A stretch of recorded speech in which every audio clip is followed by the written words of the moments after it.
seminar. We do this every other week. And I know this is a week right after spring break now. I hope you had a good break. And we are very excited to have a distinguished speaker today. Our speaker is Mr. Frank Haril. He is the Vice President for Security at the Schweizer Engineering Laboratories, SEL, here in Pullman. SEL is a company that invents, designs, and builds digital products and systems that protect the power grid around the world.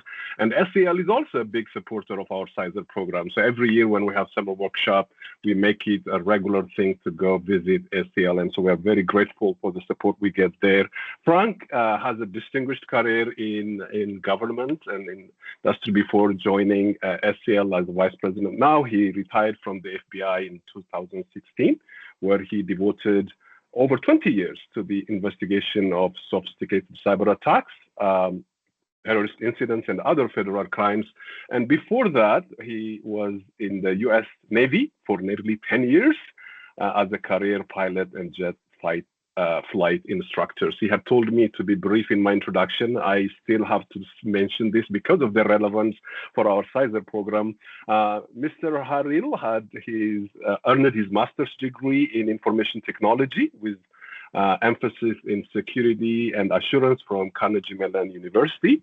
And he also has a certified information system security professional certification in 2004. So today he would be talking about practical cybersecurity defenses for companies of any size. I'm very much looking forward to this seminar. I've asked Mr. Haril to leave about 5-10 minutes towards the end for questions. So please make sure to use that time. And if, as the presentation goes, if you have questions, you make sure to put them in the chat.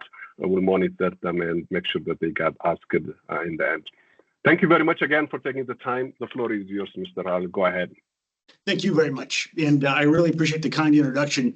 And to echo, if there are any questions during the presentation, it's a fairly small group. Let's ask and answer them. And certainly at the end, if I could be of any assistance with answering a question, I'd love to get your feedback. And I learned from these too. What we'll talk about today, let me make sure I'm advancing properly here. These are the topics. And we'll start with a description of threat landscape. And I'd like to run through all of these. We have just I'll spend about 40 minutes or so, maybe a little less, so we have some time for questions at the end. But again, please use that time, anything you see. But what I want to talk about today is what I consider at least to be the way to erect a successful cybersecurity program. And a security program takes years and years of culture, really, and that's really what it's about at its foundation. And the principles that you see here, deny by default, least privilege, and need to know, I would argue must underpin any security program. Deny by default goes without saying. It's pretty self-explanatory, but it's surprising how much ground you can cover if you start from there or reset from there if you find yourself moving into a career or a role where this wasn't the case. Layering on permissions is much easier than subtracting them in terms of ensuring robustness. And so clearly that is something that must be done along with the related concepts of least privilege and need to know. And they are distinct, but very similar. But basically, and I'm not going to define them just for brevity here, but we can certainly talk about them. It is really important that underpin every decision to grant access because permissions, authorization, I'm not going to talk about zero trust today or industry buzzwords, but really it comes down to who grants or who gets what privilege and when. Conditionally usually is the best answer to that, meaning the time, place, and context of the request. And just because you have it today doesn't mean you have it tomorrow. And that's a really important underpinning of any security program. And as you move into these fields, what you'll see and what you'll find is that it is really irrespective of your position in an organization or supply chain, or even as a customer, the trust that we must invest in each other in a commercial ecosystem, in a government ecosystem, that can be weaponized and turned against us if we're not careful. And so regardless of the seemingly minor role we may play, whether, let's say, in a supplier context, whether you supply coffee to an organization or a window glass or computing systems or networking hardware. Just the trust that we invest in each other to receive an email, to wire transfer funds, to transfer sensitive information. All of that can be turned on its head and used as a stepping stone for an attacker. And this really implies up and down supply chains, whether it's a business or an individual. We are all prime targets today. And I say that because as you enter and many of you probably already are, but as you enter the commercial sphere, you're going to find up and down your supply chain partners, if you will, that don't see themselves as big targets or as important in a cybersecurity ecosystem, but they are. They're incredibly important. And it can be a construction firm. It can be just anyone that is a part of that larger ecosystem that attackers will single out, the slowest in the herd, so to speak, to target, to work their way up. And that can include, too, folks at home, employees at home. It is not uncommon today for large or small organizations to see employees targeted in their home networks. We will all work remotely in some form or fashion in almost any role, and targeting home networks and targeting home computers as a vehicle to compromise an organization or a large enterprise is incredibly common today. And that's borne by LinkedIn, social media, public records, and things that some of which we can't even control. To gain that intelligence, to be able to target folks where they least expect it, and then work their way up the food chain. We'll talk about some of that. But what you're moving into today is really a return to what we saw from time immemorial up till about the 19th century, and that's privateering. And that's the use of criminal groups or basically private actors to act on behalf of or with the tacit approval of governments. Without getting into geopolitics today, you're seeing this done by when I talk about nation states, I'm talking about the countries themselves, not people, but the governments, by the governments of Russia, China, Iran, North Korea, basically criminal groups that are either given the tacit approval and licensed to operate, or actually being operated by state-sponsored partners, if you will, to attack commercial enterprises, government organizations, non-governmental organizations, to extract sensitive information, to gain access that are then turned over for purposes of large-scale data theft. But, we're really living in a different world than our parents or grandparents ever lived in, and that is the people on this call, you and me, are on the front lines today. You're not being defended by a military. You're not being defended even by NSA or in the U.S. or you are, or CISA, but really you are the pointy end of the spear, cybersecurity professionals, and we have to acknowledge that, realize that in the vast oceans that protect the U.S. and friendly countries on the north and southern borders really are of no consequence to attackers that know no geographic boundaries and place us really on the front lines, and we are the first line of defense. And there's largely no one coming to help but us in the commercial enterprise. Something else to grapple with today that I didn't have to grapple with 20, 30 years ago was the speed and rapidity of which attacks happen today. What I have on the screen there is the time it took in about 2013 to 2015 to scan the entire IPv4 internet space. About 45 minutes. Today, it's actually far less than 5. Using tools like Masscan and some cloud infrastructure, you can scan the entire internet, the entire IPv4 space in just a few minutes, and attacks are automated. You've probably seen that in your own careers or your own academic pursuits. But if you expose a vulnerable host today, it will be probed and enumerated and attacked within minutes, if not seconds. And that's something we all have to grapple with today. There is no security through obscurity, and any nook, any cranny, any crevice is going to be found and exploited today, especially if you're working in a large enterprise or even small enterprise. Something of there is valuable to an attacker, even if it is just as a stepping stone, as we talked about. Something else that is important to remember is most intrusions, and I'll look at the Verizon report here in just a second with you.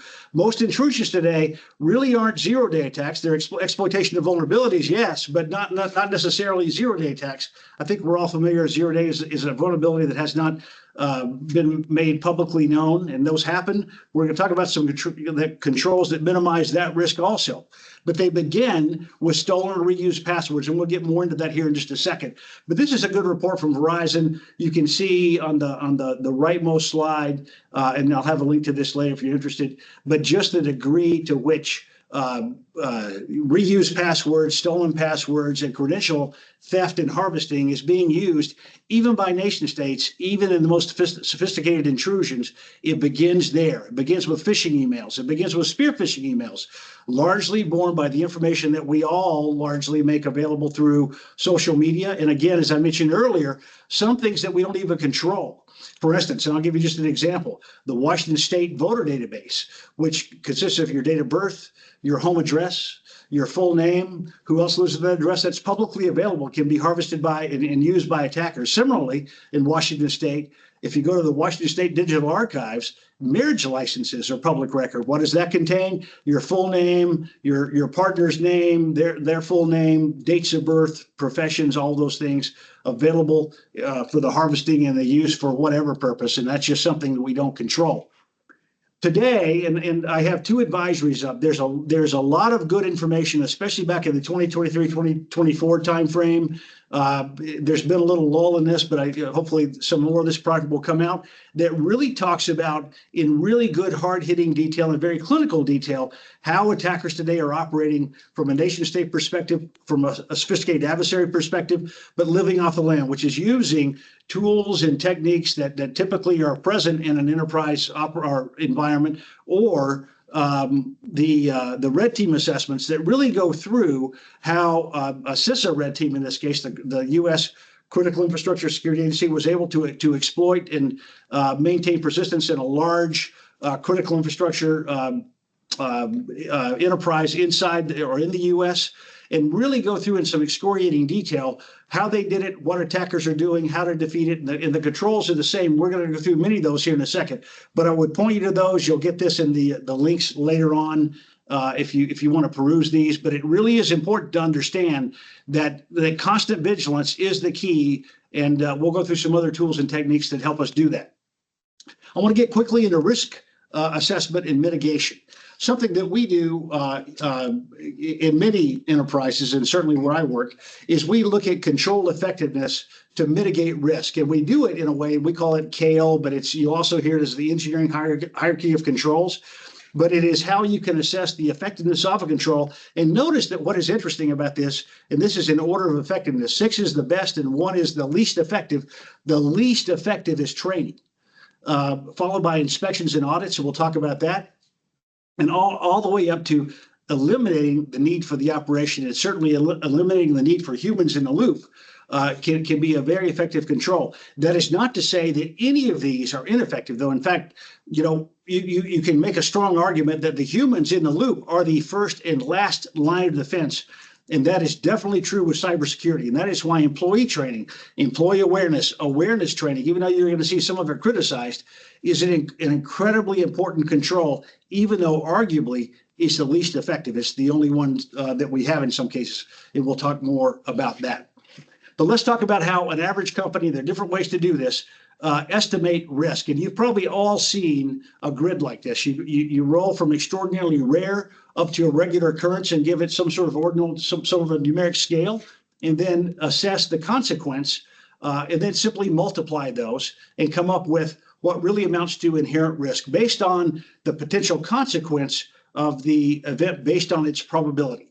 And you can see, and we'll go into a second why that's color-coded. And then you use that inherent risk to come up with a risk measure category.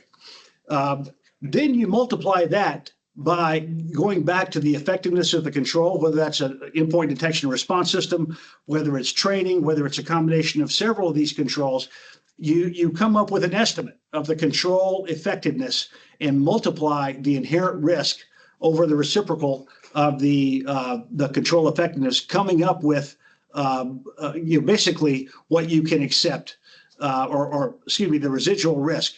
From that, you assess your organizational appetite for risk. And in this particular case, as an example, a DDoS was contemplated as something in the critical risk category.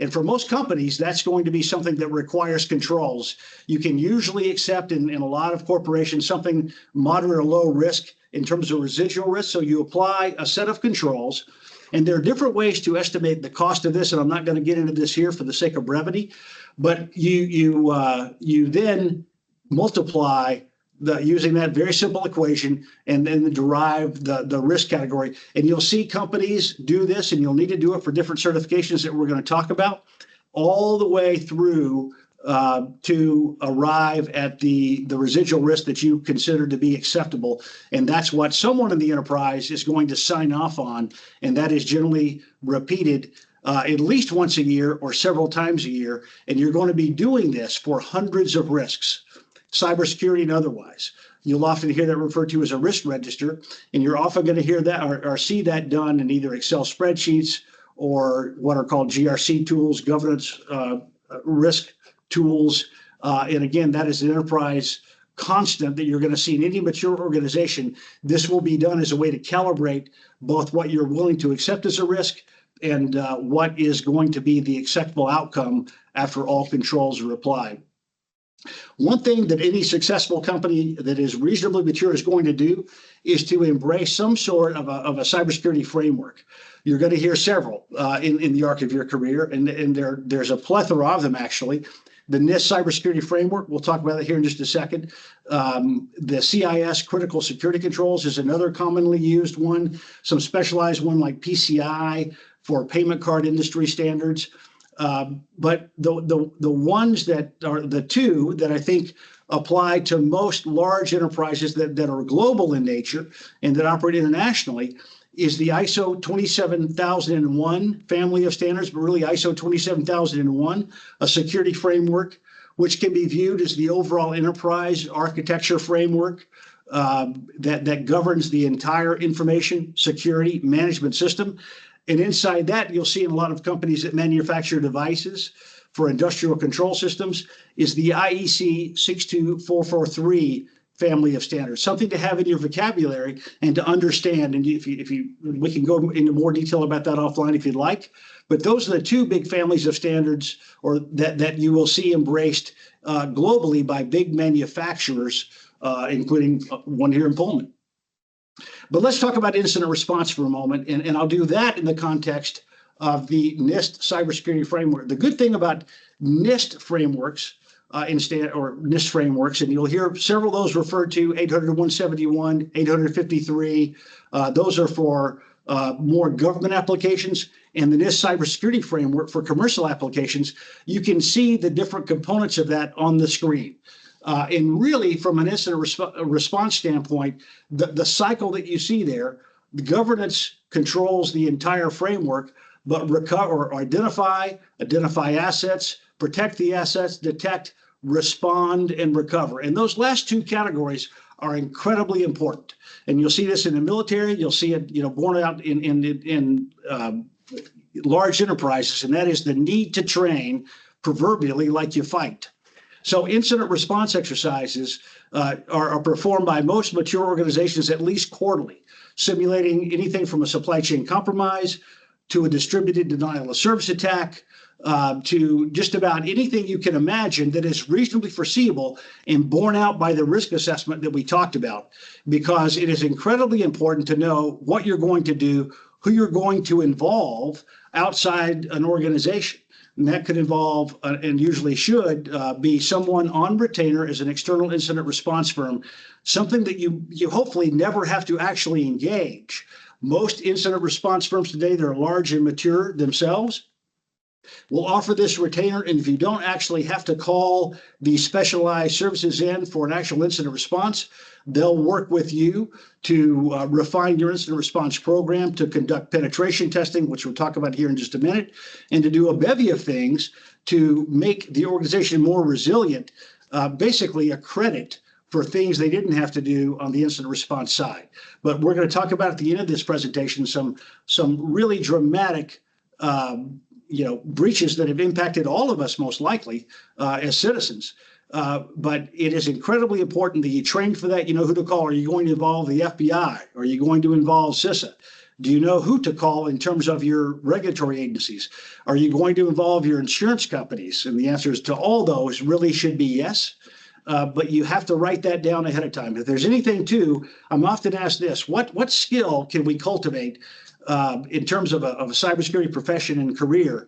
One of the biggest things that you can cultivate is the ability to write cogently, write clearly, express procedural knowledge in an easy to understand way, synthesize complex things into understandable prose, and to be able to write policy and procedure.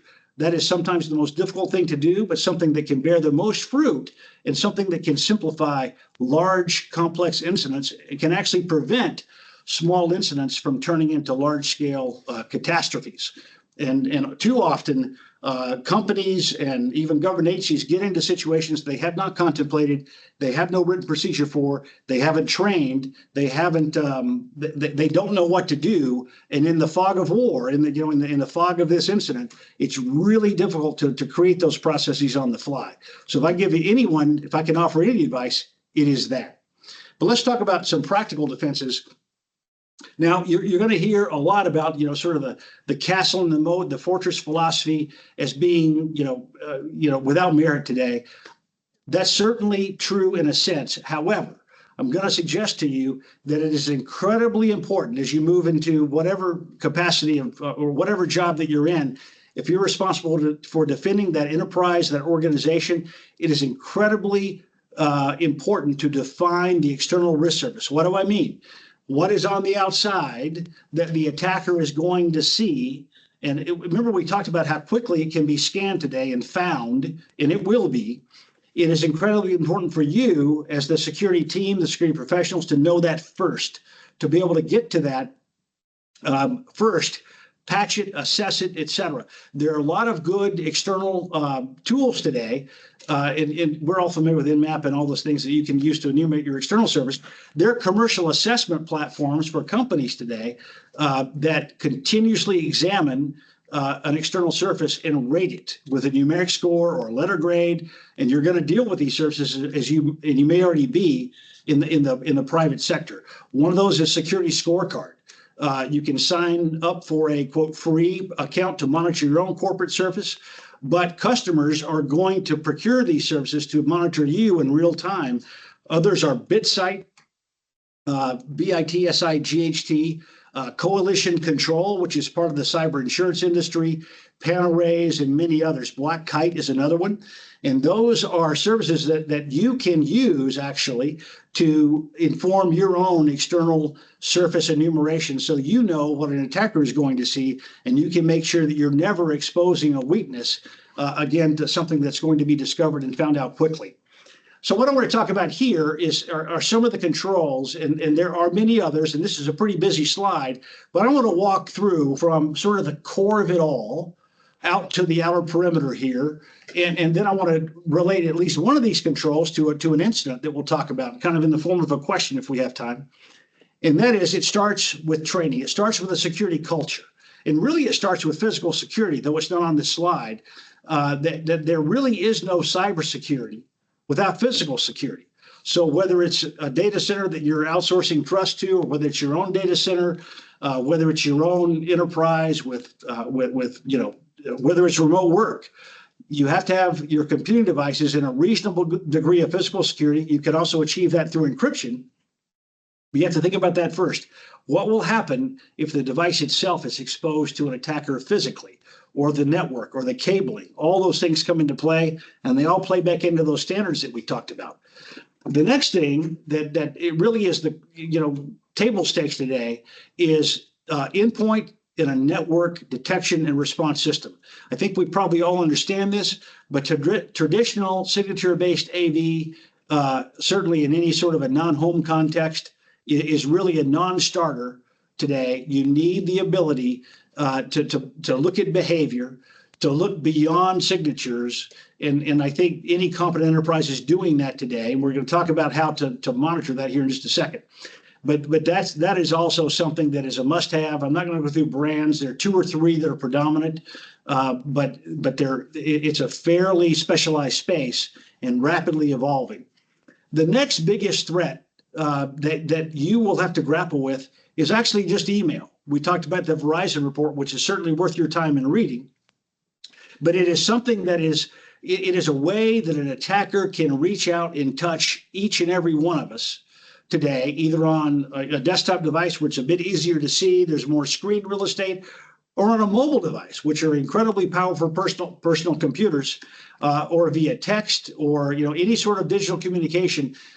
At SEL here in Pullman, about 70% of email is screened as either unwanted or malicious. It is that, and that's not abnormal for any enterprise. And so you can see the degree to which employees are being targeted constantly with things either that aren't wanted or are in fact malicious, in a smaller percentage of that, but still very significant, is targeted towards high value employees. And again, it is really easy for an attacker or a group to enumerate who those people are. And generally, even nation states are going to reach out first via email, and very clever and sometimes multi-staged attacks. Email defenses today it's really an arms race, but are informed by AI and do a great job of filtering and detecting even sophisticated attacks, some cases just based on language heuristics, and can really just pick up on the tenor and tone of a message, because today misspellings, grammatical errors, which used to be good signals, are not anymore with the advent of AI.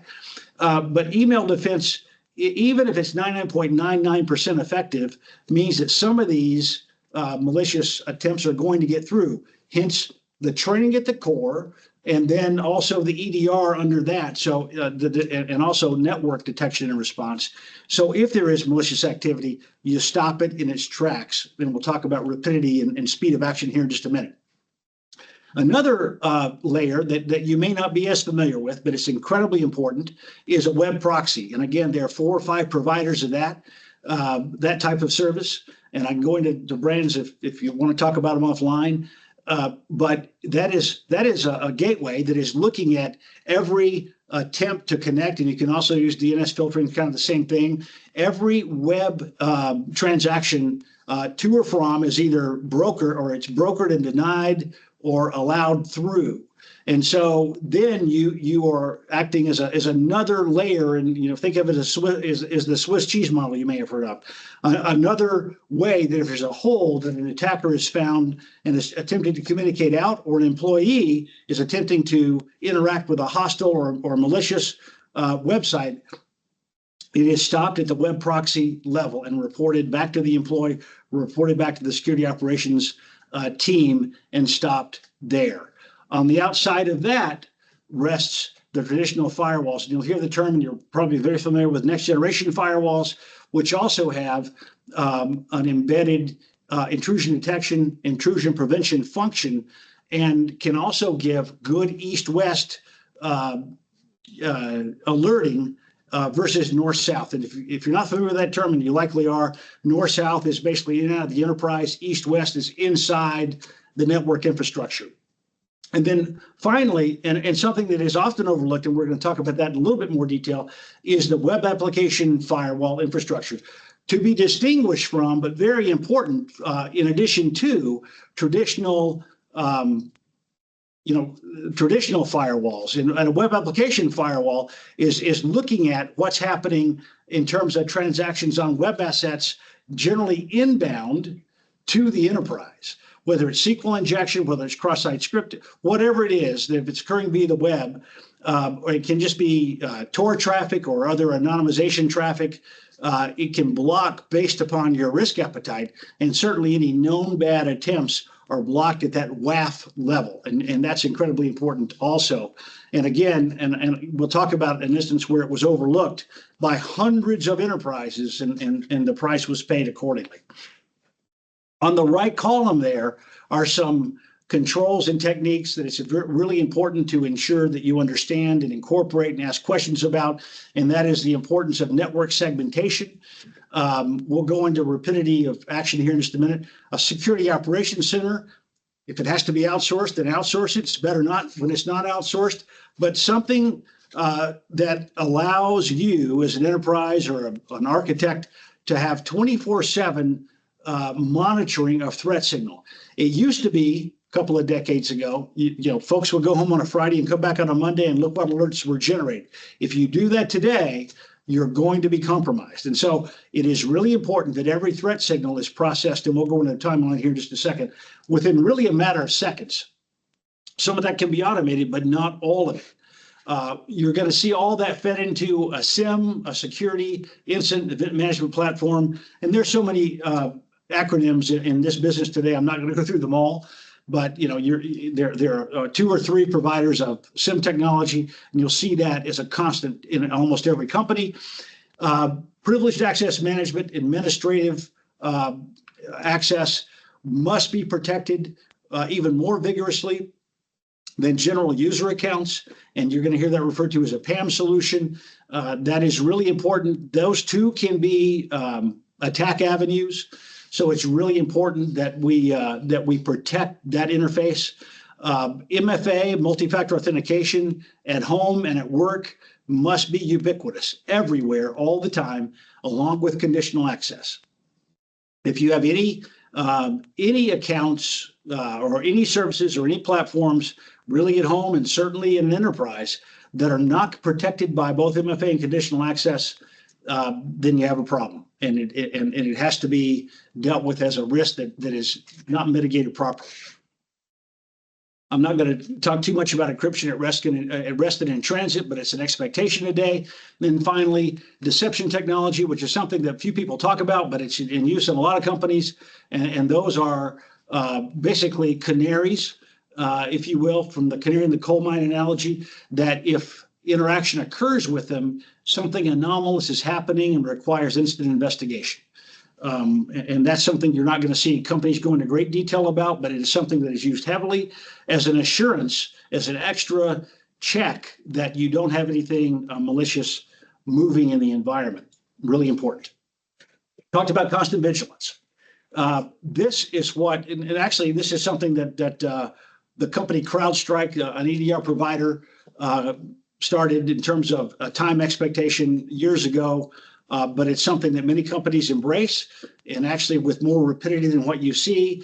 But it's the first 2 that really make a difference, and that is at threat signal time 0. Somebody's looking at that within 1 minute, if it's significant, and you may have several of these per day. Something that you're going to hear a lot about is alert fatigue. And so if you have 20,000 alerts every day, it becomes an almost insurmountable task. And so it's really important that all these sensors are tuned so that what does rise to the top for human analysis is a manageable number. But if you can't do this, if you can't meet this sort of a time gate, then it's time to start considering an MSSP or a managed security service provider, because somebody has to have eyes on in a really a human sense, even if there's automation underneath, that something is not moving a foot. Because if you give an attacker today, a sophisticated attacker, any time to move laterally, and when I say any amount of time, I'm talking 15 minutes to 60 minutes, then you're going to have an adversary burrowed in to a point at which the incident response will be far, far more dramatic. Some of the more damaging threats come from within, and we often think about insider threats as the malicious insider, the spy, the disgruntled employee, the system administrator who, for whatever reason, damages the system that he or she created. And that is certainly the case, but we can all become an insider threat. We can all become an insider threat. And it's important that we slow down and promote that security culture of attention to detail so that we don't respond to a spear phishing email. And I can tell you, in my prior life in the FBI, almost any of us at the wrong time with the right facts and circumstances present, or not, the right stressors and the right time crunch, we can all let that defense down and authorize information or money transfers or whatever the case may be. And people generally are hit at their weakest moment. and at the right time when things line up in terms of a fact pattern, and it leads them to make this, these weighty decisions that harm a company or can even harm a government or whatever the case may be.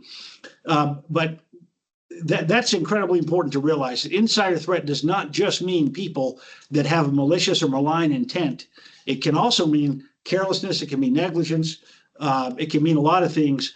And you're also going to have to grapple with employees, and we're all subject to it, that will bypass security controls, improperly attempt to use mobile devices, try to share files in a convenient way, install remote management software to make things more convenient. And it's really, it's critical that policies and training and the why behind the rules that otherwise your employees are going to view as onerous, as something that is, squashing innovation, as something that is inconvenient. And if they don't understand the why, they won't be as apt to comply. And if you have to do it with a stick, then the battle is lost. So it is really important to engage your user base as you move into these cybersecurity roles and really explain precisely and exactly why you're doing these things in order to promote acceptance, because they are inconvenient. Security, good security, is often inconvenient, and it means a little bit of bureaucracy in terms of software approvals and not installing unapproved software. But if your constituents understand the reason that you're asking that, and they understand the penalty that's paid, when processes aren't followed or go awry or aren't there at all, then we're all better off. What I want to move to as we close this out and hopefully answer some questions are some recent incidents that really impact all of us, and these are unfortunate instances, and they impact a lot of people with the best of intentions. What I'm going to talk about next is United Healthcare compromise, and there's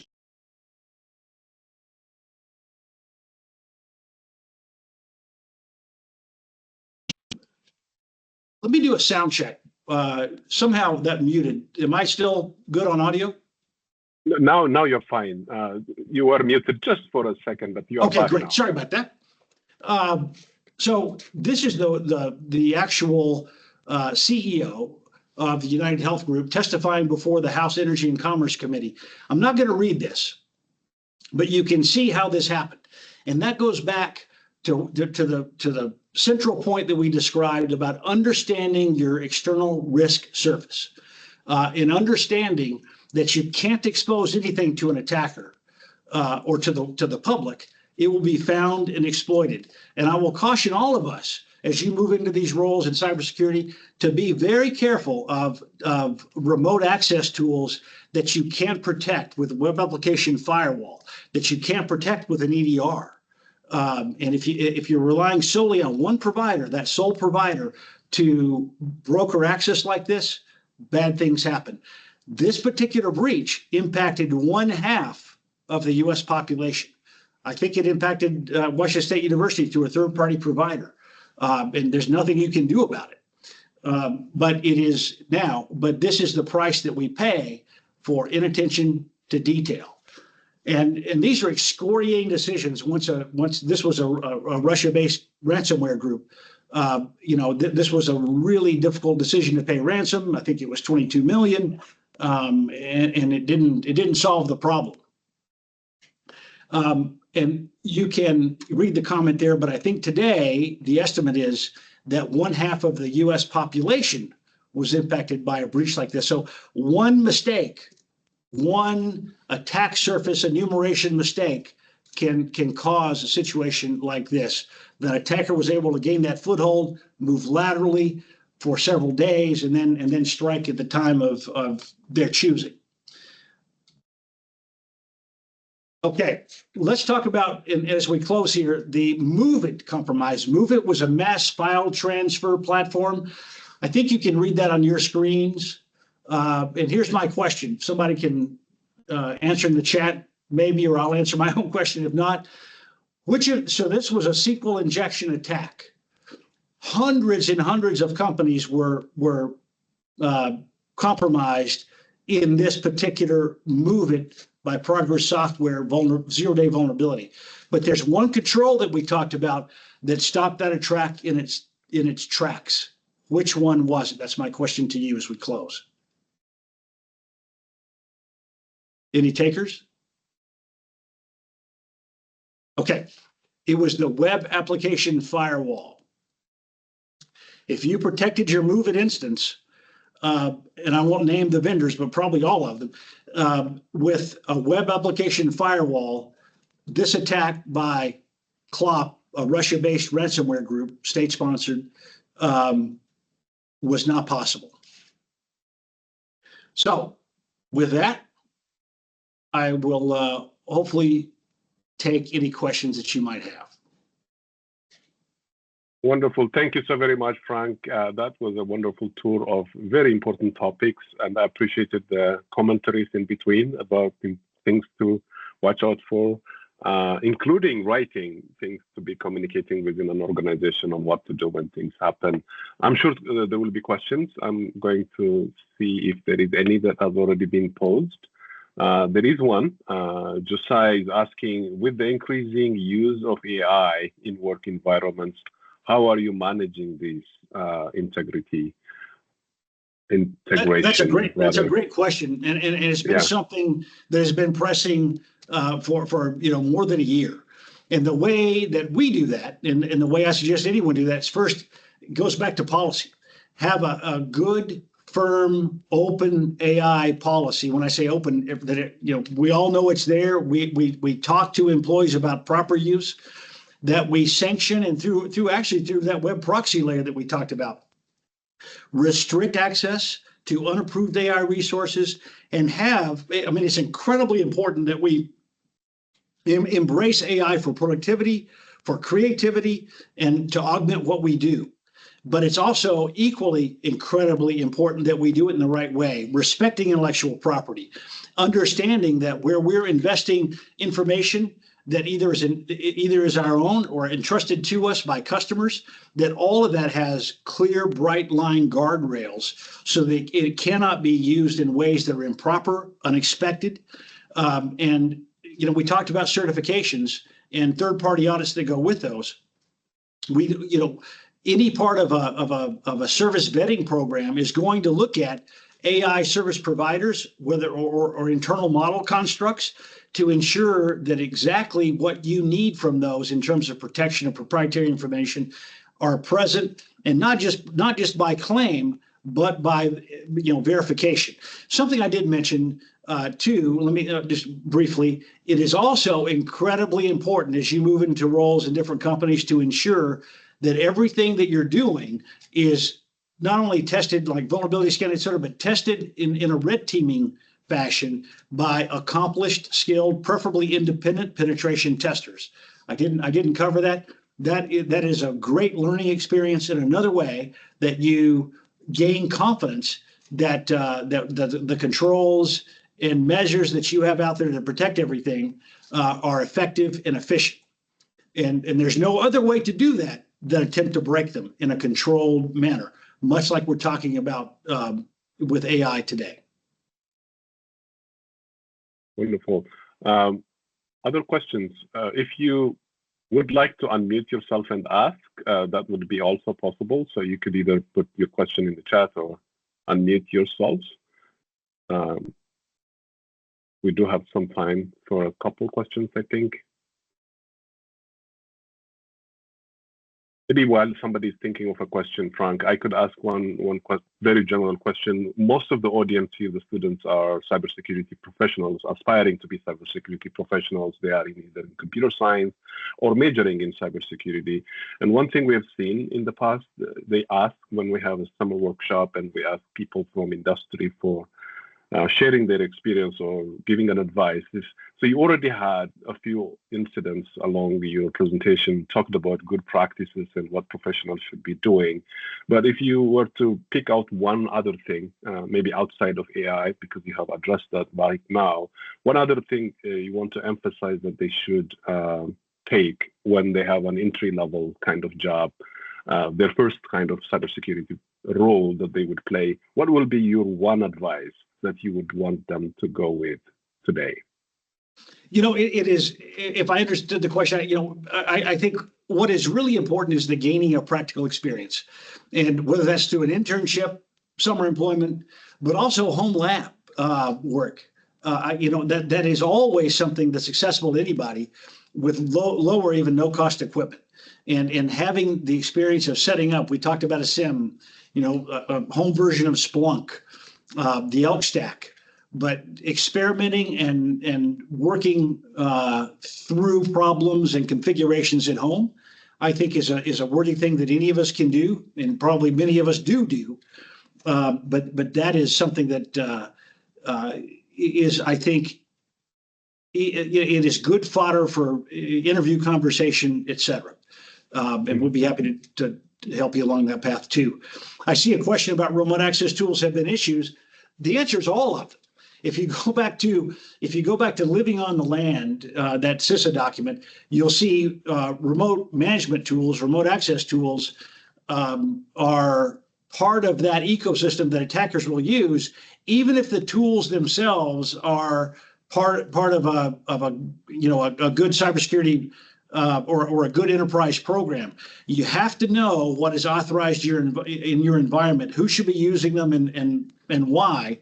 If not, you can fall prey to an attacker who somehow gains persistence. We talked about a couple of instances of that. And inside your ecosystem, they're going to install and name a few brands. There's nothing wrong with them. Splashtop, TeamViewer, LogMeIn, whatever the case may be.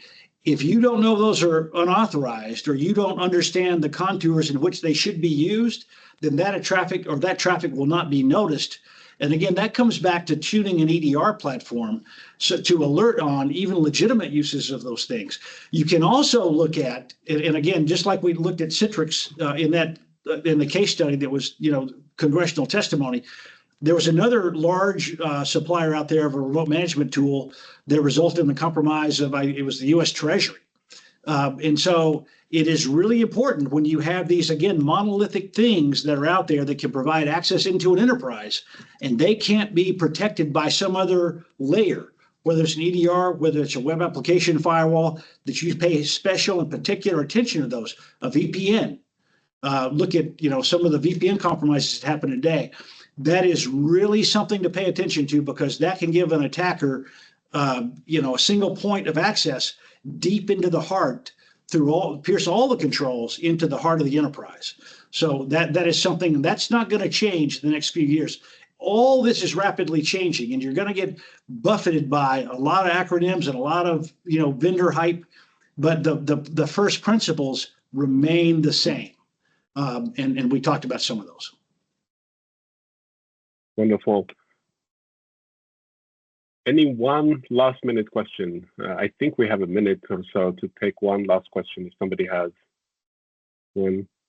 I want to remind Cyber undergraduate students to complete the survey, so we get feedback on the presentation today, and you make your presence known to us, which is always a great thing. If you have to run to class, you can do it after class, but make sure to do it before you go. I think you've got enough time for taking care of that.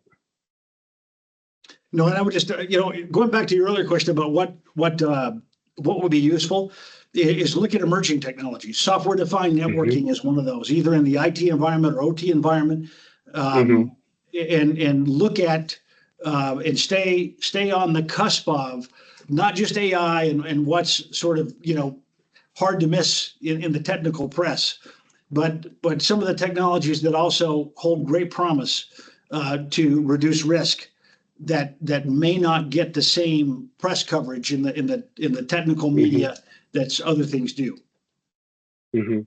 Wonderful. All right. I think I don't see any other questions. Thank you very much again, Frank, for a very enlightening presentation today. I think it was very helpful. If you don't mind, if you send up the slides, we'll post it on the Cyber website. We'll also post the recording. When you get a chance, please share that if it is okay with you. Other than that, I will see you with another seminar 2 weeks from now, April 1st, April the 4th. That will be our next seminar. Thank you very much again. It was wonderful to have you, Frank. Thank you for taking the time. Thanks for allowing me to spend time with you. Appreciate it. Sure. Right. Wonderful.